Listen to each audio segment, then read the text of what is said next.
Chaos Walking is a new film from Lionsgate and is also a new movie based off of a young adult teen book series. This movie is directed by Doug Liman, or is it directed by Fede Alvarez, because he helmed the extensive reshoots that took several weeks to complete. So whose movie is it? Is it both? Is it one or the other? It's neither.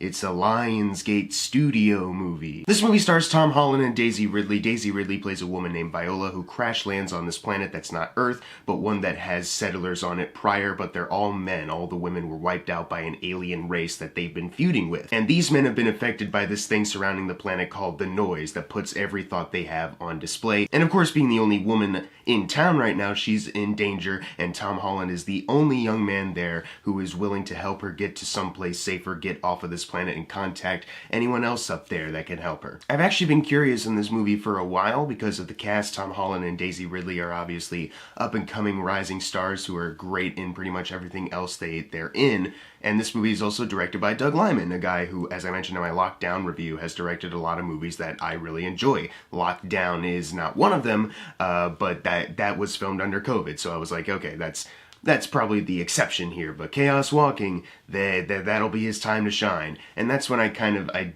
dug a little more into the history of this movie, how the Lionsgate bought the rights back in 2011, and Charlie Kaufman was aboard to write the screenplay back then, who honestly, considering this novel's subject matter, it's weird that he would be attaching himself to like a YA type thing, but if he was just able to like make his own thing out of this, it could have been something really interesting and really fascinating and had a lot to say about human thought, you know, how he's an expert at tapping into the human condition. He would have been able to do that on like a big blockbuster scale. Unfortunately, he's been gone for this movie for quite a while now. He's not credited as like a producer, writer, anything. He's just been gone off of this thing. Several people have come in to rewrite the script. The final people that got credit, one of them is the author of the book, who also wrote A Monster Calls. I think maybe he also wrote the book for A Monster Calls too. But the other guy is a guy who worked on movies like The Clovage Killer, which I really enjoyed. Cop Car, I really enjoyed. And Spider-Man Homecoming. Hey, that's Tom Holland. I really enjoyed that one. Surely this movie can still be in good hands despite this movie being shot initially in 2017, and the reshoots were supposed to be scheduled around 2018, but they had to wait till like April of 2019 because of Star Wars Rise of Skywalker and Far From Home being filmed around those times. Darn you, Disney, you ruined this movie by pushing back those reshoots. Just kidding. I know. This movie's been delayed quite a bit, and it now has the reputation of, like, you know, after the New Mutants came out, this is the New Mutants. Because it was constantly being pushed back, and there was a little snafu with the reshoot stuff. The difference being that movie didn't get to do their reshoots, and this one, it just took a while for them to do it, but it was, like, extensive. So, you know, there was all this, like, drama surrounding this movie's release. It's honestly kind of a miracle that it actually came out, similar to when the New Mutants came out. It's like, oh, I finally seen it. And for that movie, it was horrible. And it's kind of the same thing for this one. I know a lot of people are like, this isn't the disaster I thought it was. And I guess I wouldn't call it a straight up disaster, but the negatives just kind of easily outweigh the positives. And it's to the point where I kind of have to do the math when it comes to my grade, which is never really a good sign. I would like to say first and foremost that Tom Holland is probably my favorite part about this movie. You know, he's the character that at least changes the most throughout, who I latched onto because of that. Like, oh look, a character arc, and you know, Tom Holland's a great actor. He's playing this really well. Everyone in this movie, I can't really pinpoint a specific bad actor in it, you know what I mean? It's just a lot of people that are doing, you know, solid work, because you got a lot of great actors here too. Daisy Ridley, Mads Mikkelsen, Damian Bashir, David Oyelowo, all these people that are giving performances that are like, yeah, this is solid, this could work if maybe you had better written characters too.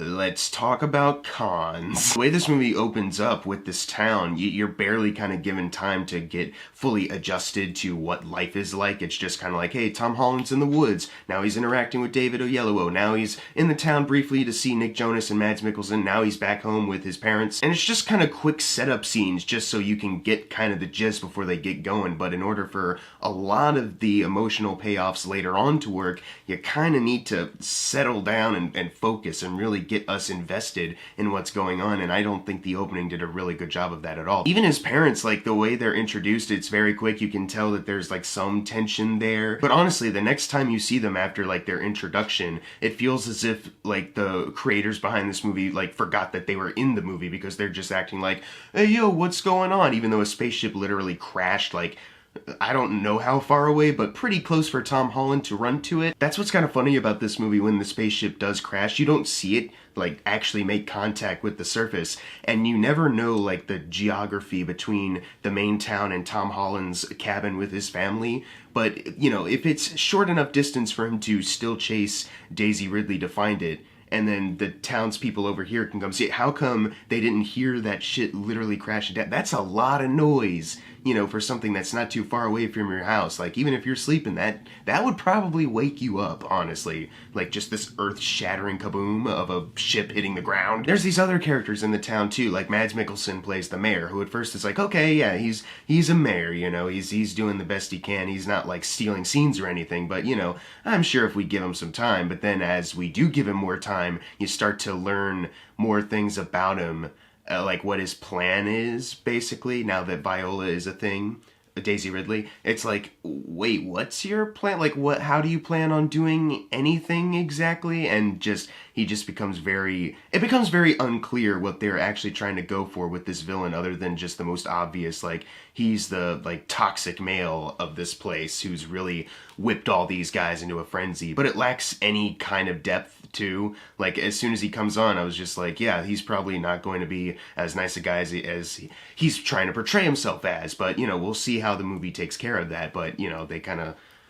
they fumble him. For a guy as talented as Mads Mikkelsen, you know, if you're going to cast him in something, you kind of have to give him your best, you know what I mean? And it feels like they just gave him the role of just, I don't know, some older guy who's maybe kind of washed up, but they gave that to Mads Mikkelsen. His son, played by Nick Jonas, as soon as he comes into the movie, it's one of those things where as soon as he sees Tom Holland, it's like he's making a beeline towards him just to be an asshole. It's just one of those things where he's like, hey, I don't like you because...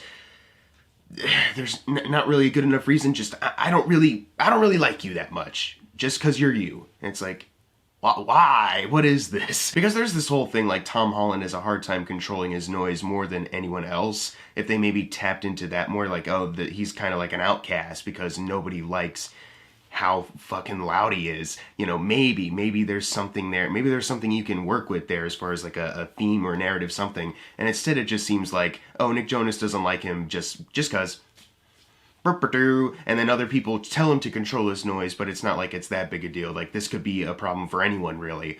But we're just focusing on Tom Holland. You don't feel like, is this like a rare thing?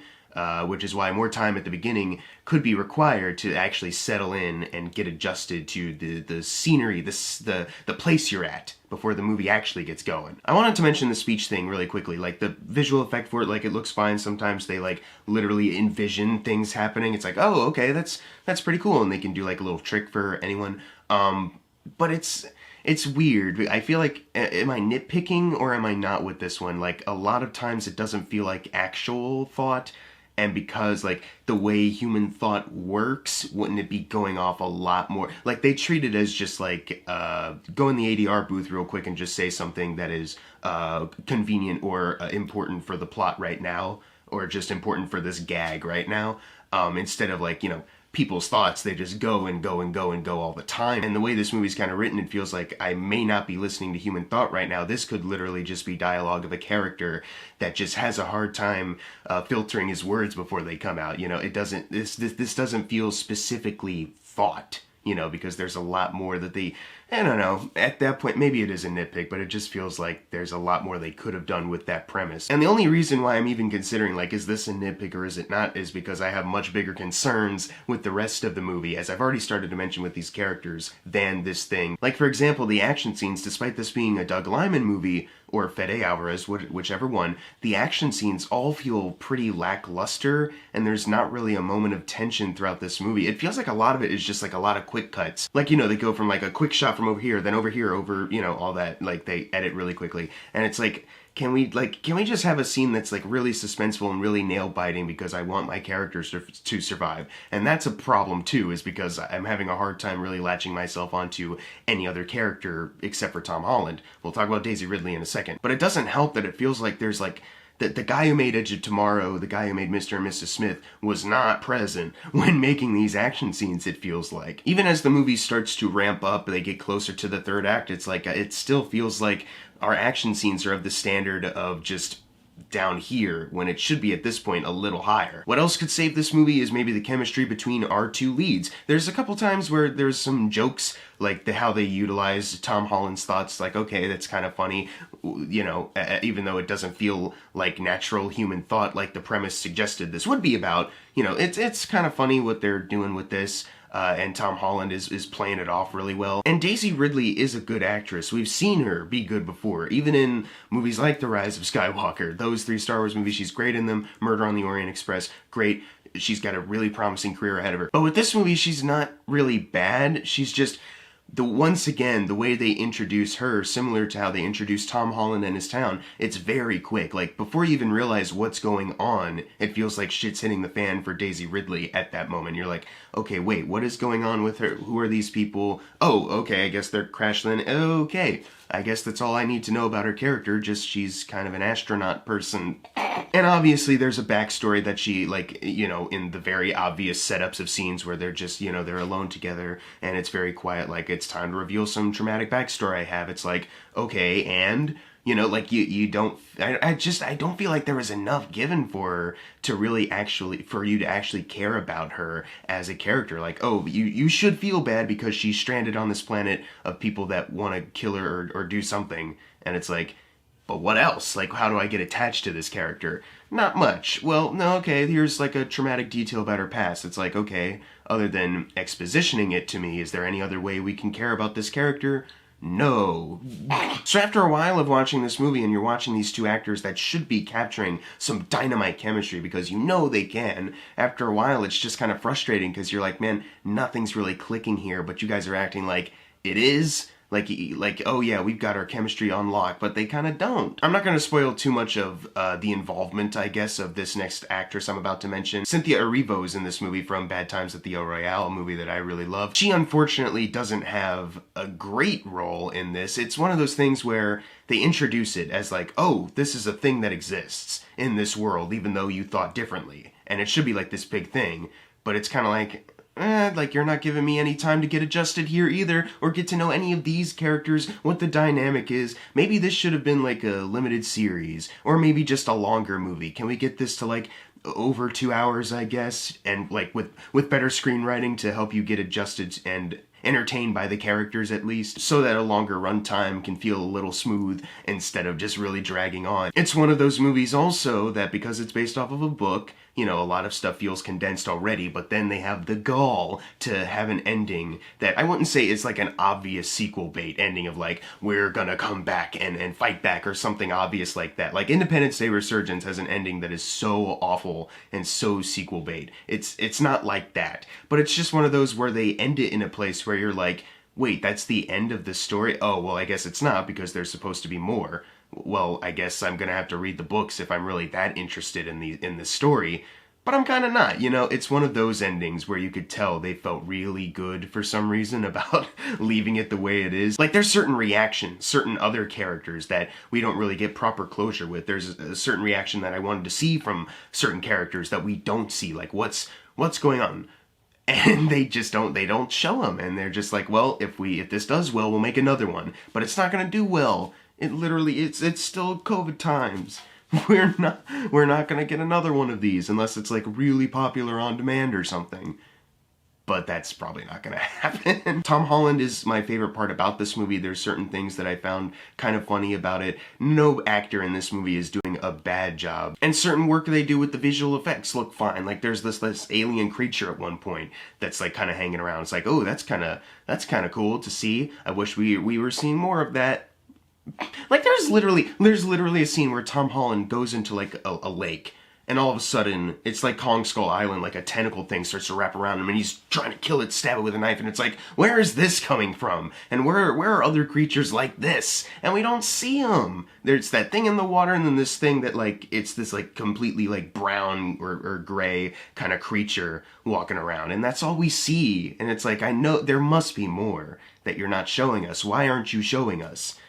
Bleh. I unfortunately am gonna have to give Chaos Walking a D. Despite certain things that I found commendable about this movie, there's just too much that kind of outweighs it. At the end of the day, it was an experience that I found very generic and very dull, and ultimately, I don't want to see more of it. If it's better in the books, then yeah, maybe I'll read them. But I like, as far as making this movie goes, I think they did a really bad job of adapting it because I found nothing interesting about this. If people really love those books, I can guarantee that probably none of those aspects are in this movie. But if you've seen Chaos Walking, leave in the comments below what you thought of it. And as always, thank you guys for watching. Make sure to subscribe. I'm Jackson Fulcher. See you guys next time.